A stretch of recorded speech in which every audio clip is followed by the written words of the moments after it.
Les experts basket, émission 6, bienvenue sur Monaco Info pour un moment exceptionnel déjà puisqu'on a notre consultant Ali Traoré en plateau. Bonjour Ali. Bonjour. Et surtout puisque la Roca Team s'est donc qualifiée pour le Final Four de l'Euroleague, une première pour un club français depuis bien longtemps, depuis 1997 Ali et l'Asvel. Première question, elle est simple, est-ce qu'on peut parler d'exploit pour la Roca Team ou est-ce qu'il y a une forme de logique au vu de ce qu'ils nous ont montré en saison régulière? Alors j'ai envie de dire oui et non. Parce que vous l'avez déjà dit, c'était une performance qui n'a pas été réalisée depuis fort longtemps, 26 ans très exactement. Et de l'autre côté, vu la saison régulière que la Roca Team a faite en finissant 4e de l'Euroleague, donc confirmé par cette qualification au Final Four, forcément on peut se dire aussi qu'il y a une certaine logique. Mais j'ai pas envie de downgrade, comme de minimiser exactement, excusez-moi l'anglicisme, cette performance, parce que vraiment, à cette hauteur-là, l'air est très rare. C'est souvent les mêmes clubs qui reviennent dans les Final Four, les Barça, les Real, les Olympiakos, etc. Et réussir à se glisser dans ce carré magique, c'est une performance extraordinaire. Parfois, sur les matchs au couteau, comme ça, les fameux matchs 5 où tout se joue, on dit que l'enjeu prend le pas sur le jeu. On peut assister parfois à des matchs, d'un niveau un peu moyen. Là, c'est tout l'inverse. On a vraiment assisté à un match d'un niveau exceptionnel. Alors, si vous me permettez l'expression, c'était un match de zinzin. Moi, personnellement, j'ai pris mon pied à commenter ce match. Là, on a vraiment vu des très très grands joueurs sur le terrain avec des performances majeures. On pense forcément à Wade Baldwin, on pense forcément à Mike James, etc. Mais c'était un très très grand match d'Euroleague. Maccabi est venu à jouer sa chance à fond. Et Monaco a réussi à vraiment tenir son rang et à remporter son match. Et franchement, c'était un régal. Vous l'avez dit, les stars ont assuré. On commence par Monaco. Mike James étincelant en première période. Bien sûr. Un peu moins bon en deuxième, et du coup, là, on a Jordan Lloyd qui prend le relais. Mais écoutez, c'est la suite logique de la saison dernière, des playoffs de la saison dernière. Dans le sens où l'année dernière, on pouvait dire que Mike James était un petit peu esselé, il avait besoin de tout porter sur son dos. Et là, non, cette saison, on a vu Jordan Lloyd, ou alors dans un degré moindre actuellement, Eli Okobo, ont été signés pour ça, pour l'épauler dans les moments où c'est plus compliqué pour lui. Et ben, c'est exactement ce qu'on a vu cette année. Encore sur un match 5, Mike James qui lance l'équipe, et ensuite, cette fois-ci, Jordan Lloyd qui prend le relais, et à la fin, ça fait une victoire pour Monaco et c'est une progression constante depuis maintenant 15 ans sur le rocher. Et en face, il y a quelqu'un qui a quasiment tout porté sur son dos, c'est Wade Baldwin, quasiment 20 points de moyenne, des pourcentages au tir incroyables, 5 rebonds de moyenne, quasiment 6 passes. Il a été monstrueux. Non mais lui, c'est incroyable. Franchement, ils ont eu raison, Maccabi, de le re-signer 3 ans avant la fin de la saison parce qu'il peut aller où il veut actuellement. C'est une performance majeure. Il a complètement explosé ses stats de saison régulière. Et justement, on dit que les playoffs, c'est un révélateur des caractères. Et ça permet de savoir qui a les, entre guillemets, les... Dites-le. Les coronesses, voilà, exactement. Et on va dire que Wade, il a une sacrée paire. Un mot sur les autres séries. Je sais que vous avez été très, très bon sur vos braquettes, les fameux pronostics où on doit un petit peu deviner les résultats des différentes séries. Celle qui nous a le plus tenu en haleine, j'ai envie de dire, c'est ce Real Madrid-Partizan. Oui. Où on en a un peu parlé dans une émission précédente, le Partizan s'est peut-être fait un petit peu flouer sur les décisions suite à la bagarre générale du match 2. Ils menaient 2-0 et ils perdent au final 3-2. Un petit peu, beaucoup. Parce que, franchement, je trouve que ces décisions ont beaucoup avantagé le Real Madrid. Je suis à peu près persuadé que s'il n'y a pas eu ce mouvement en clutch de Sergio Llull, la petite manchette, et qu'il n'y a pas eu cette bagarre, je suis persuadé que le Partizan serait passé, si ce n'est pas en 3 matchs, ça aurait été en 4 matchs. Donc je suis triste pour le Partizan parce qu'ils ont fait une saison extraordinaire. Ils méritaient d'aller au Final Four, mais malheureusement, ces circonstances ont fait que c'est pas le cas. Après, du coup, je suis content pour mon expertise et mon bracket, parce que pour l'instant, mon bracket est parfait. J'ai les 4 équipes qui sont au Final Four, à un match près, donc c'est le sport et je suis trop fort. Puisque vous aviez aussi vu dans votre boule de cristal, mais bien sûr, mais ça se voit, vous aviez vu aussi dans votre boule de cristal que l'Olympiakos allait galérer jusqu'au match 5 pour sortir Fenerbahçe. En face, c'est quand même Fenerbahçe, c'est quand même Dimitri Sitoudi, c'est un grand coach. L'équipe de Fenerbahçe qui a quand même un très gros effectif. Alors c'est une équipe toute neuve avec un nouveau coach, avec de nouveaux joueurs, mais ce sont des joueurs de très haut niveau. Donc forcément, moi j'étais persuadé qu'Olympiakos n'allait pas venir avec Claquette et le venir Marseille, Marseille bien sûr, et venir gifler le Fenerbahçe. Non, ça a été une série serrée jusqu'au bout. Et franchement, on se régale sur cette saison d'Euroleague. Et pendant que 6 équipes bataillaient sur le terrain, il y en avait qui étaient déjà en tongs et en Marcel sur le canapé, c'était le Barça. Oui, là pour le coup, le Barça, s'il n'y a pas eu de surprise, j'étais persuadé qu'ils allaient gagner en 3-0, parce que les Zalgiris étaient beaucoup trop limités par rapport à cette équipe de Barcelone, qui est une machine super bien huilée, que ce soit au niveau du coaching, que ce soit collectivement ou individuellement. Donc vraiment, il n'y avait vraiment pas de suspense à ce niveau-là. Maintenant, à voir si ça ne va pas être préjudiciable pour le Barça d'avoir eu autant de repos, alors que les 3 autres, ils ont dû batailler comme des petits fous pour arriver jusqu'au Final Four. À voir. On va voir si vous êtes bon en prono, puisque le bracket est parfait pour l'instant. Maintenant qu'on a justement le dernier carré, qu'en plus le format change, puisque ce n'est plus des séries, mais c'est sur un match sec à Kaunas en Lituanie. Oui. Alors qu'est-ce qui va se passer, dites-le nous. Vous me mettez la difficulté là, monsieur, parce qu'on est quand même sur Monaco Info.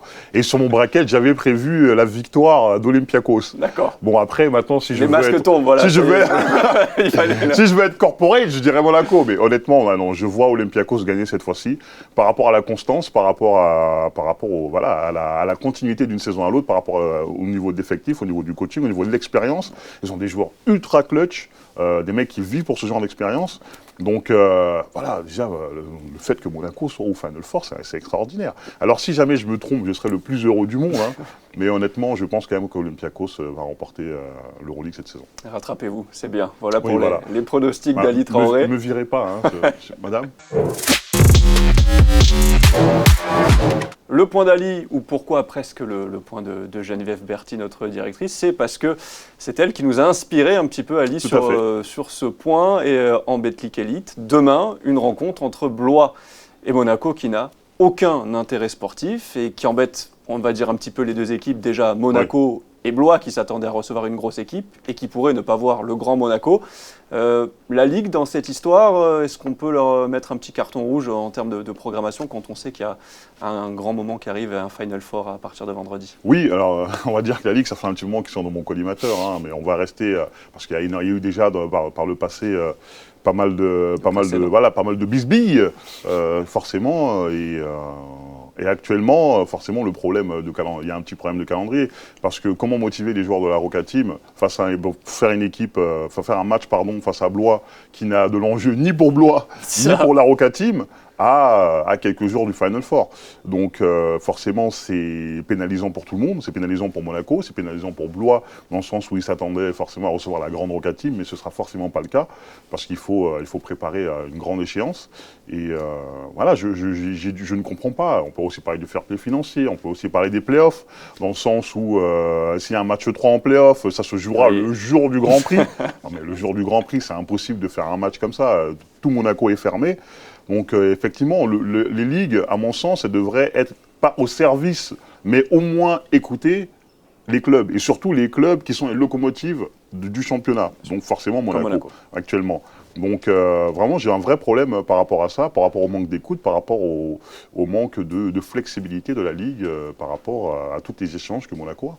On fait quoi du coup pour les clubs? On envoie les espoirs, côté Monaco, on fait un mix entre des espoirs et des pros, et pour Blois, forcément, tout le public s'attendait à voir les stars, et si on voit comme ça une équipe un peu mixte, ils vont être lésés aussi, ça va être entre guillemets moins un grand match. Oui, ce sera moins un grand match, et on sait l'image que Monaco a maintenant en France, c'est le plus grand club en France actuellement, c'est l'un des 4 meilleures équipes d'Euroleague, donc le public blésois, je ne sais pas si on dit ça, de Blois, ils veulent voir les stars sur le terrain, et malheureusement ce ne sera pas le cas.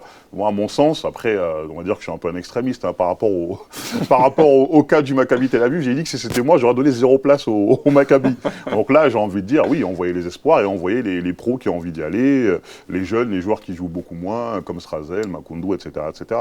Mais voilà, il faut reposer les joueurs majeurs pour le Final Four. Et malheureusement, ce n'est pas une nouveauté. Vous, déjà, en tant que joueur, vous aviez connu des cas de figure similaires avec des calendriers qui pouvaient se chevaucher. Bien sûr, à l'époque où je jouais à la Roca Team, il y avait un impératif de gagner en 2-0 sur les playoffs, c'était face à Pau. Sinon, le troisième match, encore une fois, c'était il y a 5 ans quand même. C'est pas... Donc, au bout de 5 ans, on pourrait se dire que le calendrier pourrait être un peu remanié, mais non, donc c'était toujours le même cas.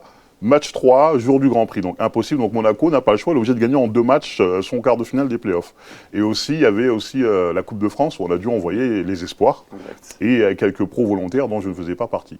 Voilà le petit coup de gueule d'Ali Traoré, on passe au duel. Le duel, on va encore parler de play-off, cette fois-ci de NBA, mon cher Ali, puisqu'on connaît désormais les finales de conférence après le Game 7 remporté hier par donc Boston face à Philadelphie. Et on a 2 équipes, on a un 7e seed et un 8e seed, c'est-à-dire des équipes qui étaient qualifiées plutôt en fin de saison régulière, qui ont réussi à se hisser dans ces finales de conférence, les Lakers à l'ouest. Donc qu'est-ce qu'on peut dire, et Miami à l'est?